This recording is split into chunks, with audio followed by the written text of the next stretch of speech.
Whenever you're at the birth of a new technology or a new asset class, right, and you're that early and you commit hundreds and hundreds of hours to really find out what's going on, what's real there, then your ability to make an enormous amount of money just increases exponentially, because you're operating in an environment where a lot of people don't have information.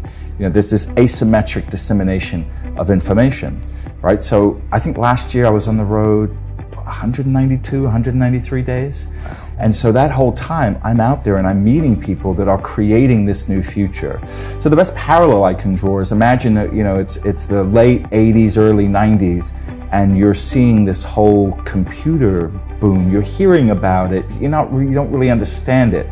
Now imagine, you know, you fly to California and you're sitting down with engineers, you're going into all these different companies and you're seeing how they're building applications and how they're going to roll them out into the corporate structure.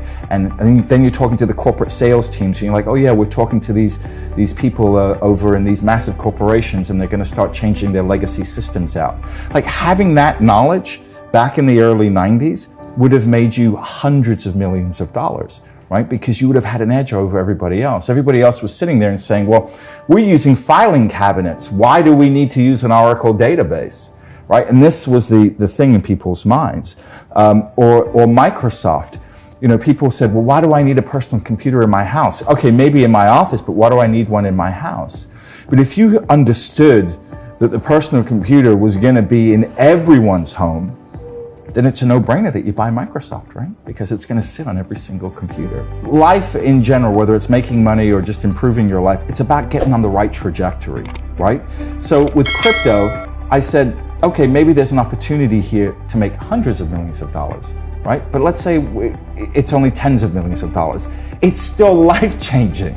It's still life-changing wealth. So if you're looking at, in terms of trajectory, you're looking at early stage tech and you're looking for a series of catalysts that can create that kind of value, well, all of that is now coming together in 2020. And it's the reason why I'm here today. And you got there by simply being right, meaning that you have been giving recommendations, I think, since 2015, is it, or even early? 16, right? Yeah.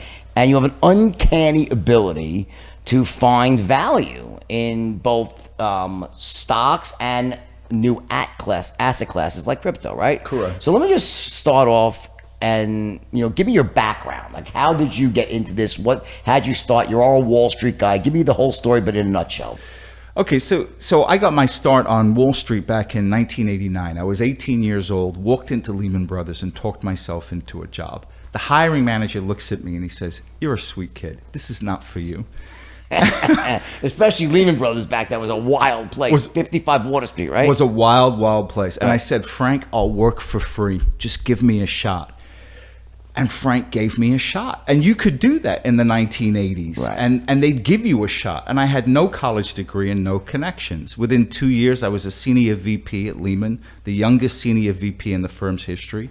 Went on to have a career on Wall Street for 15 years. And then got into the newsletter business, teaching people how to get involved in the stock market, teaching people about stocks. And then in 2016, I discovered Bitcoin. And what attracted me to Bitcoin was everybody was saying it was a scam, but it was the only scam I ever saw that didn't go to zero. I've seen plenty of scams on my time on Wall Street. Good point, because that was my thesis when it crashed was, oh, it'll go to zero. That's right. Yeah, interesting. So it still was worth $3 billion. And I said to myself, I've never seen a scam still be worth $3 billion after everybody said it was a scam. And so I started doing a deeper dive and I started finding out the power of blockchain. So this idea that you could hold an asset that nobody else could control, that I could transfer money to other people, that nobody could block it. There was no trusted third party. And when I realized that, Jordan, I realized that this was a $1 trillion idea. And so I went to my publisher that publishes my newsletter, Palm Beach Confidential and the Palm Beach Letter. And I said, look, I am going to write about crypto. I'm going to recommend Bitcoin. I'm going to recommend Ethereum. At the time, they probably thought you were crazy. They thought I was insane. They said to me point blank, if you want to work with us and have us publish your letter, you cannot write about crypto. And I said, you know what? I will leave and I'll start up my own newsletter. I'm writing about crypto. And of course, you know, they blinked. on September 12th, Jamie Dimon says Bitcoin is a fraud. He says he'll fire any one of his traders buying Bitcoin. Bitcoin drops 24%. When Jamie Dimon speaks, people listen. People listen. So that weekend, we found out that the largest buyer of a Bitcoin fund that's in Europe that buys physical Bitcoin, right? The largest buyer was Morgan Stanley and JP Morgan. And that's not illegal. He says it's a fraud. It says you fire anyone that buys it. Yes. And at the same time, his company is buying it. His company is buying it. It's just, so unethical. Right. Okay, George Soros. George Soros, in January 24th, price was already down, calls Bitcoin a bubble, says Bitcoin is the worst, the worst investment in the world. Don't buy Bitcoin. Don't buy Bitcoin. Basically throws gasoline on the fire at this point. And then what do we find out? So he says bubble here. It drops 44%. Right. And then here in April, 2 months later, guess what we find out? Yeah. His $26 billion family office has approval to buy cryptocurrency. Right. And we only knew about it publicly here. And this is the kind of thing that George Soros is famous for this, talking the sterling down. Yeah. And what did he do? He stole the pensions of all the little people. Yeah, made $1 billion. Yeah. Okay. So then here now, Goldman Sachs, this, again, February 7th, most cryptocurrencies will crash to zero. Now, I remember when they said this in February, and I had, through my network, I knew that Goldman Sachs was setting up a crypto trading desk. Absolutely knew they were setting up a crypto trading desk. And I remember you telling me that. Right. And then, of course, they were denying it. No, we're not. No, we're not. No, we're not. Yep. Price falls down 27%. And then what do we find out? We find out here, they say BTC 0. And then we find out just before May, new trading desk. Not only that, they put $400 million to buy a cryptocurrency trading platform. Okay, so February 7th, it's all going to zero. May, we just spent $400 million just on a flyer. And they're not the only ones. No. So you have a lot of institutions that are coming. You had Christine Lagarde from the IMF come out. And this was, what's funny about this, Glenn, is it was all around the same time. It was almost like I can't prove collusion, but, it walks like a duck, it quacks like a duck. And you know what? It's probably a duck. The people, they all hang out together, they all think alike. It doesn't have to be calling each other. Yeah. They know this game. Yes. So IMF, Christine Lagarde says in the first part of the year, says all central banks should band together against cryptocurrency. Right. Have you ever heard her say all banks should band together against illegal arms? No. Or illegal drugs? No. Or human trafficking? No. But this nascent asset class, we must all join arms against. What this did was play into people's heads that these guys are never going to let Bitcoin survive. Right. And so people thought, this is over. Selling. Yeah. So let me show you, can we show a chart of the 5 crashes? This is from, I think... Last year, right? Last year, yeah. Okay. Do we have that chart of the 5 crashes of Bitcoin? Right. Was 30%. Right. I think 4 of them were 30% and 1 was 40%. And this is, here it is. Explain this chart. Those are Amazon crashes. These are Amazon. Do you have Bitcoin? Yeah, we need the Bitcoin chart. We are. All right, they'll come up later. Okay. Yeah. So what I want to talk about now is one of the key lessons I learned from being involved in the market so long is rather than listening to what people are saying, look at what they are doing. Correct. So this is what we should look at, and this is what I want people to focus on now. Billionaire hedge fund manager Stephen Cohen, who's worth between $12 to $14 billion, by far the smartest hedge fund manager in the world, I would say of the last century, is buying Bitcoin. $6,800, buying Bitcoin. Mark Lazary, Avenue Capital Group, worth about $1.7 billion, has put 1% of his net worth into Bitcoin at around this price, $7,500. Andreessen Horowitz. Mark Andreessen. That's right, Mark Andreessen. An early investor in Airbnb, Skype, Facebook, just launched and Coinbase just launched a $300 million fund. Wellington Capital, they have $1 trillion in assets, are starting to get involved in Bitcoin futures. Susquehanna, the 12th largest trading firm by volume, they now have their own Bitcoin custody department, their own trading department, and they're trading Bitcoin and Ethereum. Goldman Sachs, this new CEO, David Solomon, the most pro-Bitcoin / cryptocurrency guy on Wall Street. The most pro Goldman Sachs. Goldman Sachs. He's the new CEO. He's coming into power shortly. BlackRock, this announcement just came out, the world's biggest asset manager. Now, last year, Larry Fink says, oh, you know what cryptocurrency and Bitcoin's good for? Money laundering and drug dealers. Right? So again, if you look at what he's saying, you're going to sell your Bitcoin, right? You're going to say, oh, this is all BS. But guess what is happening now? They're going to launch an ETF.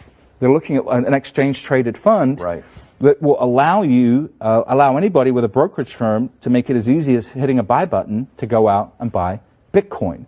So you've got to look at this preponderance of evidence, right? All these people are already wealthy.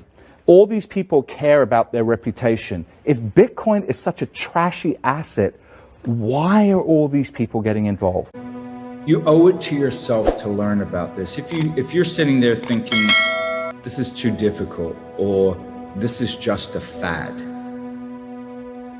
this will be your life every day, all day. Within 5 to 10 years, when you want to buy insurance, when you want to buy stocks, when you want to get involved in the investment world, you're going to be interacting with a smart contract. It might have a prettier user interface, an easier to use user interface, but you're going to be working with a smart contract. And the reason why I can be so confident in that is that corporations, and especially Wall Street, everything is about reducing costs. So if you can cut your costs by 70 or 80 or 90%, which you can do with certain applications of blockchain technology, you're going to adopt it. So I talked about trade settlement before. There's one side of Wall Street that never wants to see trade settlement go to the blockchain because they make so much money with keeping everything obscure.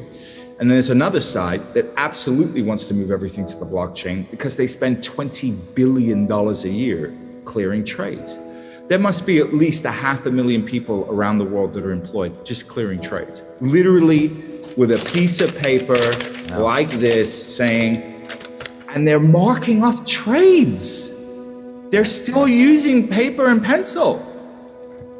I remember, when I was at Bankers Trust in '93, I had direct lines to the Mercantile Exchange and the Board of Trade, and we would trade thousands of Eurodollar contracts on the Merc every day. And at the end, we would go through all of our trades. And I remember asking the guy something about, how much do you get for clearing? And I remember he said something like, oh, it's like $2 or $3 a contract. And I remember thinking, briefly, I was too busy with my own P&L, thinking, man, that's a lot of money. And so again, Teeka, you have a great point. There's a whole chunk of the banking industry that relies on this behind the scenes that no one sees, but it ends up taking a chunk out of your savings, income, the world GDP, doesn't it? And so these inefficiencies are going to help everybody and help volume and help liquidity, and it's only a matter of time. Correct. It is only a matter of time. And the reason why, again, I can confidently say that, which I couldn't confidently say 4 years ago. I said, there's enormous risk here, but the opportunity is so vast. You just take a small position, and listen, if it doesn't work, it goes to zero. You don't lose that much money, but because we're so early, if it does work, you're going to see monumental gains. And that's absolutely been proven true. But we're in a different phase now. Bitcoin, and I talk about Bitcoin because it is the underpinning asset of this entire ecosystem that kicked everything off. It is the linchpin asset.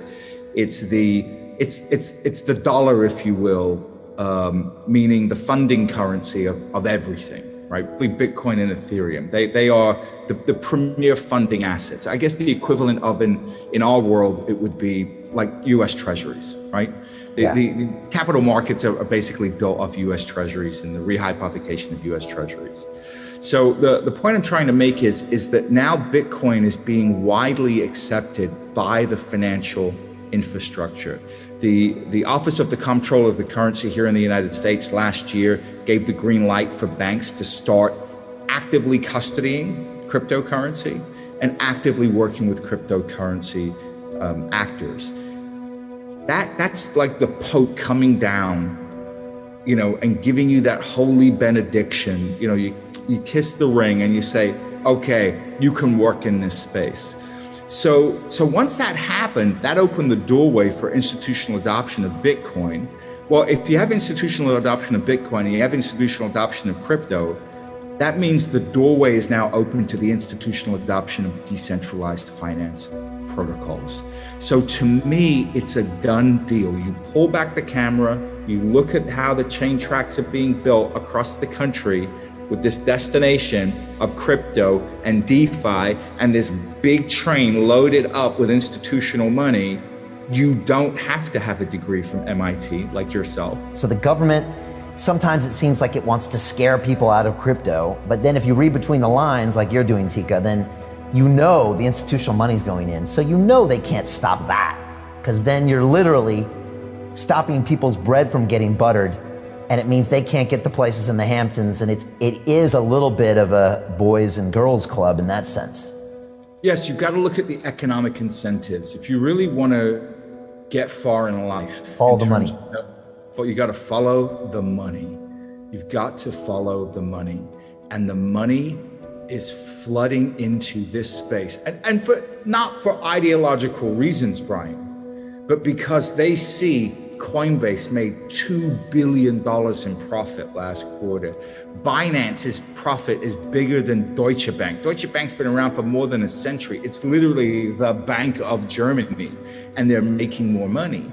So I want to impress upon everybody watching today, as greedy as you think you may have been in your life, as greedy as you think somebody in your life has ever been, the greed of a Wall Street banker will eclipse anything you can possibly imagine. Imagine yourself at the most rapacious, greediest you've ever been, times it by 10, and you're beginning to understand the greed of a typical bank. And so Teeka makes a great point here, and this is really important. When JP Morgan's institutional investors are buying, it's not like there's some dude out in the Midwest who's running, you know, billions of dollars in a teacher's pension fund suddenly believes in the blockchain. It's because he sees an asset that's going up and he doesn't want to be left behind. I want some of that. That's what he says, right? I remember we had someone call up Bankers Trust in the 90s, and they literally called up a salesperson and said, I want to buy some derivatives. And everybody laughed on the floor because we all knew, you mean a swap or an option, or do you want this or that? And they said, I just want some derivatives. And everybody laughed, but we shouldn't have laughed because it's the same type of mentality, right? People want to get in on it. It doesn't mean there's also not people that understand this tech, but it's an asset class that's growing and the world wants to be a part of it, and you can't stop that train. Correct. Yeah, it's the train has left the station, and if you're sitting there saying, well, that train shouldn't exist, and that train shouldn't be on these tracks, and these tracks shouldn't exist, and this shouldn't happen, and this isn't real, well, you're going to get run over by that train, and you're going to find out just how real it really is. I think, you know, whether it's intentional or not, our lack of education allows us to be exploited financially. And we've kind of been grown up. I mean, you know, with Robert Kiyosaki, when he comes here, he said, Brian, when I was a kid, in class, I said, when are we going to learn about money? And he said, we don't teach you about money.